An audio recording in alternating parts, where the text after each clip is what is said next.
देखिए आज पढ़ने वाले हैं हम अपने प्रॉफिट एंड लॉस। इससे पहले हम एक वीडियो डाल चुके हैं और जिनने हमारा चैनल सब्सक्राइब नहीं किया वो सब्सक्राइब कर लें और वीडियो को लाइक करें और शेयर करें। तो इसमें देखिए आपकी स्क्रीन पे पहला क्वेश्चन आ गया होगा। पहले क्वेश्चन में क्या कहेगा, यदि 1 रुपये में 9 वस्तुएं बेचकर एक व्यक्ति को 4% हानि हुई, तद अनुसार 44% लाभ अर्जित करने के लिए उस व्यक्ति को 1 रुपये में कितनी वस्तुएं बेचनी होंगी। तो देखिए इस प्रकार के क्वेश्चन हम बड़े सरल तरीके से कर देंगे और बड़े इजी तरीके से करते हैं। तो देखिए सबसे पहले क्या है, 1 रुपये में कितनी वस्तुएं 9 बेचकर उसे कितने परसेंट की हानि हुई, 4%, यानी कि 4% की हानि होगी तो उन्हें बेची हुई कितने की 96 में की, और 44% लाभ प्राप्त करने के लिए कितने का 144। अब हम इसे सरल करते हैं। तो 12 से मैंने काटा 12 अट्ठे 96, 12 बार गया तो कितना हुआ 44, फिर मैंने से काटा 4 तिया 12, 4 दूनी 8, 3 तिया के 9 और मैंने इसकी गुणा कर दिया। तो 1 रुपये में कितना हो गया भैया 6। तो हमारा राइट आंसर आ गया कितना, 1 रुपये में 6 वस्तुओं से बेचनी होगी। इसने कही 1 रुपये में 9 वस्तुएं बेचकर 4% की हानि हो गई, 44% लाभ प्राप्त करने के लिए उसे 1 रुपये में कितनी वस्तु बेचनी चाहिए। तो हमने काटा देखा तो 1 रुपये में कितनी वस्तु बेचनी चाहिए, 6 वस्तुएं उसे बेचनी चाहिए। आइए इसी प्रकार से हम देखते हैं दूसरा क्वेश्चन, और दूसरा क्वेश्चन में हमारे इसने क्या कही है। तो दूसरे क्वेश्चन में इसने ये कही है, एक व्यक्ति 1 रुपये में 36 संतरे बेचता है और उसे 4% हानि होती है। वह 8% लाभ कमाने के लिए 1 रुपये में कितने संतरे बेचने होंगे। तो देखें भाई कितने, इसने कही है 1 रुपये में कितने संतरे, तो हमने देखा 1 रुपये में 36 संतरे, 1 रुपये में कितने संतरे 36 संतरे बेचता, तो उसे 4% की हानि हो गई, यानी कि चीज 100 रुपए की थी, 4 की हानि हो गई तो बेची कितने की उसने 96 की, और उसे 8% लाभ कमाने के लिए, 100 की चीज थी 8 का लाभ कमाने के लिए 108, 12 अट्ठे 96, 12 नीम 108, 9 चौक 36, 4 अट्ठे 32, यानी कि 1 रुपये में उसे कितनी चीजें बेचनी है कि 32 चीजें बेचनी है। इसी प्रकार से उसने कही थी, बोले 1 रुपये में कितनी चीजें 32 चीजें बेचेगा।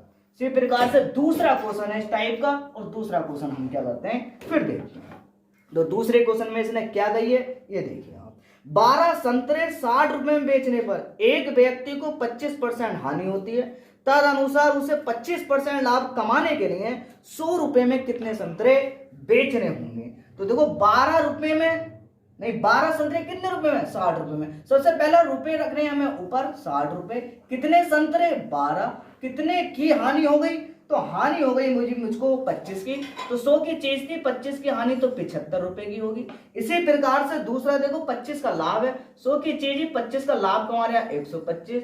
अब इसे मैंने काटा 25 तिया 75, 25 पंजे 125, 12 पंजे 60, इसकी गुणा करी भाई मैंने आ रही तिरछी, तो ये हो गया भाई कितना 5 पंजे 25, और इधर हो गया 3 इक्यावन 3, यानी कि 25 रुपए में कितनी चीजें, तो चीजें हो गई भाई मेरे पास कितनी 3, लेकिन रियल में वो 25 रुपए में नहीं है, कितने में है वो 100 रुपए में।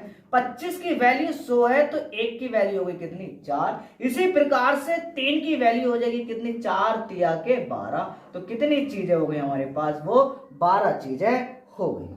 आइए इसी प्रकार से देखते हैं दूसरा टाइप, और दूसरा टाइप हमारा क्या कहता है ये देखिए।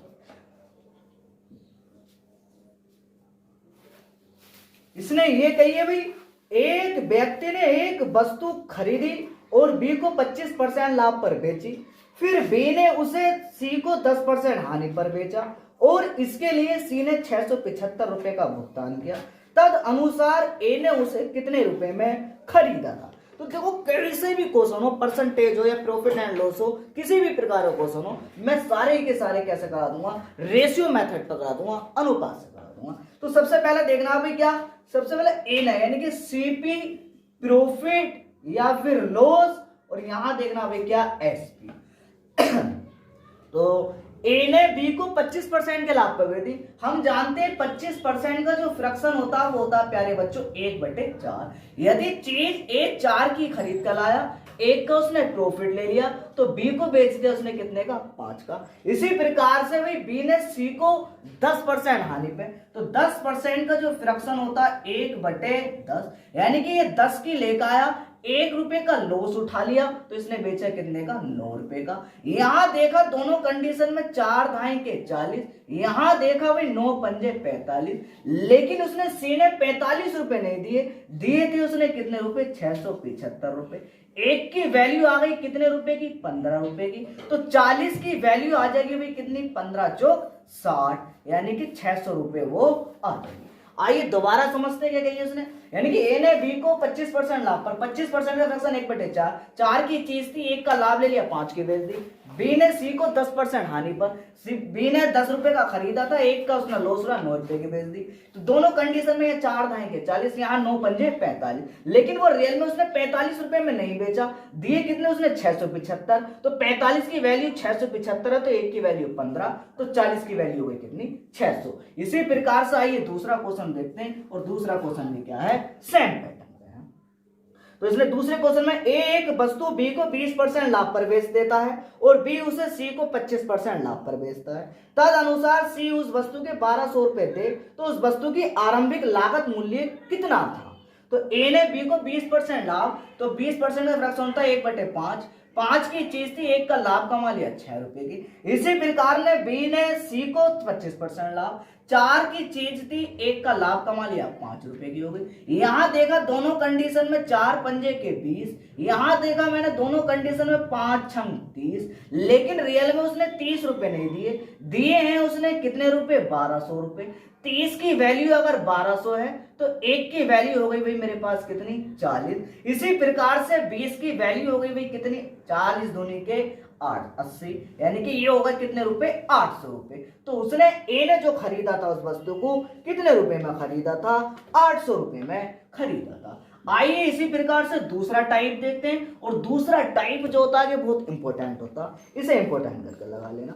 ये कह रहा है कि एक खिलौनों को 16% लाभ पर बेचा गया, यदि उसे ₹10 ज्यादा पर बेचा जाता तो लाभ का प्रतिशत 20% हो जाता, तद अनुसार उसका लागत मूल्य क्या है? मैंने मान लिया मेरा लागत मूल्य कितना था? ₹100 था।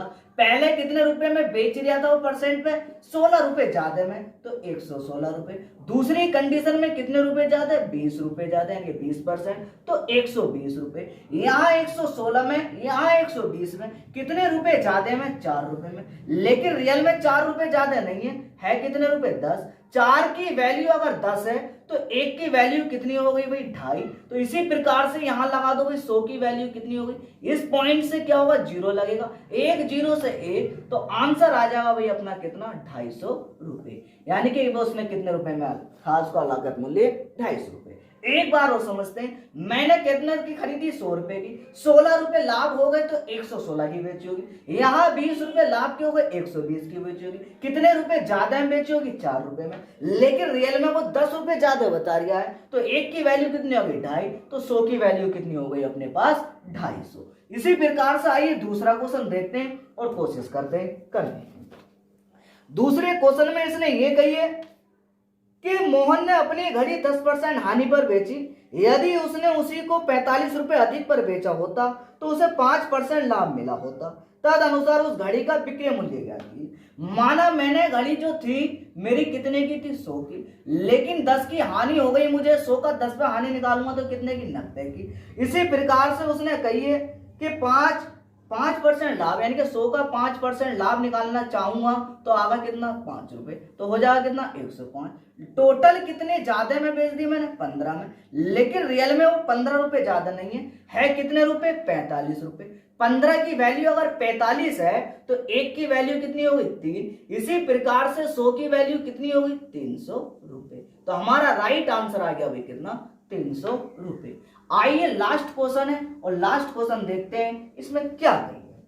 लास्ट क्वेश्चन में एक दुकानदार एक वस्तु को 15% लाभ पर बेचता, अगर उसने उसे ₹18 अधिक में बेचा होता तो लाभ 18% हो जाता, तद अनुसार उस वस्तु का लागत मूल्य कितना?